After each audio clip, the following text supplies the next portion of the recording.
Welcome to Permaculture Pastures. We're a hairstylist and a social worker who grew up in the suburbs and have no experience farming. So far, we've learned everything we know from watching YouTube videos, asking a lot of questions, and a whole bunch of trial and error. Our son is what gives us our drive. He struggles with severe sensitivity to toxins in his food and environment, and this farm began as our journey to give him a better life.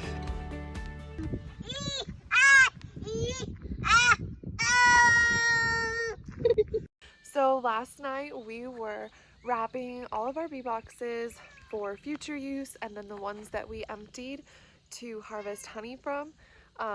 We were wrapping all of them up for storage because you have to store bee boxes a little bit carefully if you don't want wax moths to destroy them.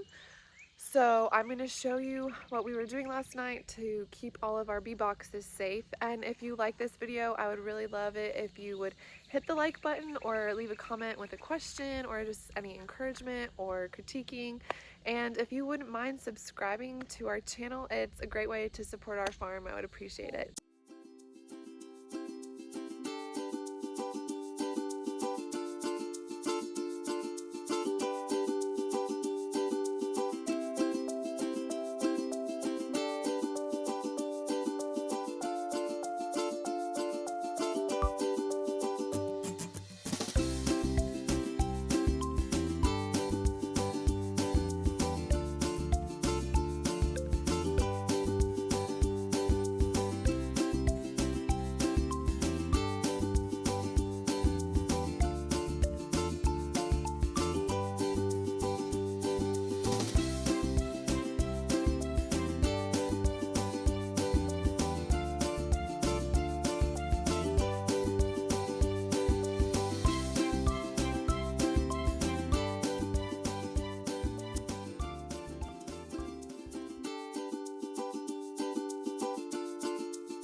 The bee boxes, you have to wrap them in plastic and put some deterrent for moths that like to eat the beeswax, right?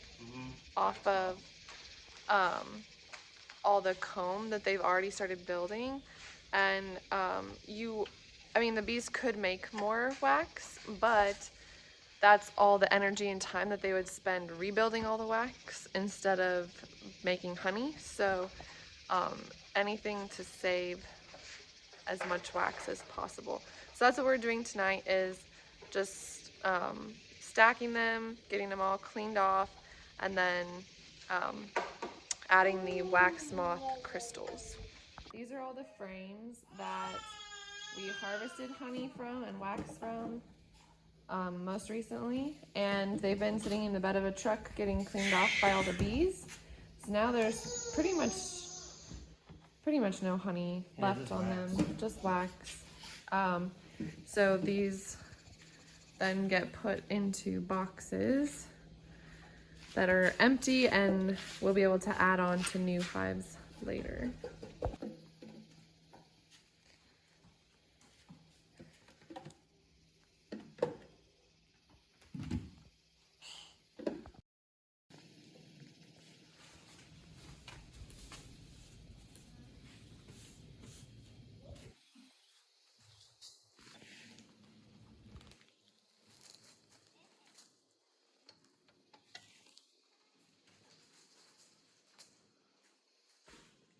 Hopefully those will keep all the wax moths away. Okay, hello. Can you say hello? Hello. That's tall.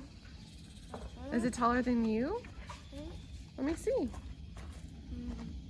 No, it's Daddy. It's taller than Daddy? Almost.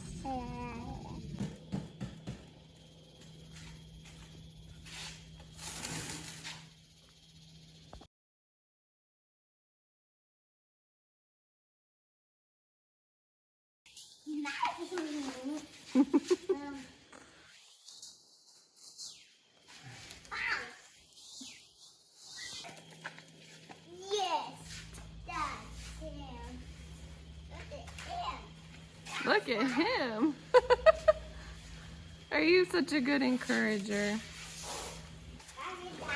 Yes. That is your daddy. Are you chasing me? Are you chasing me? Are you chasing me? Woo! One thing last night that I didn't really touch on, the plastic that we were using to wrap the hives is not just regular saran wrap. This is 80 gauge plastic, which is significantly thicker than regular saran wrap. It's also like a huge roll. It's not the size of regular plastic wrap, and it's not the strength. It's much, much stronger, which allows you to wrap the boxes and it not tear, and then also it keeps the moths out better. So I'm going to link this in the description so y'all can see what exactly we were using, because it's not just regular plastic wrap. Dun, dun, dun. So this is the brand of moth crystals that we're using. We haven't done this before, so we're just trying them out. But this is what was recommended to us by Ryan's bee mentor. And they're in several layers. I think he put 3 sheets of paper between the boxes and then sprinkled some of these moth crystals on there. And if a moth gets through the heavy-duty plastic wrap, then these should deter them and have them turn around and not eat any of the bee wax.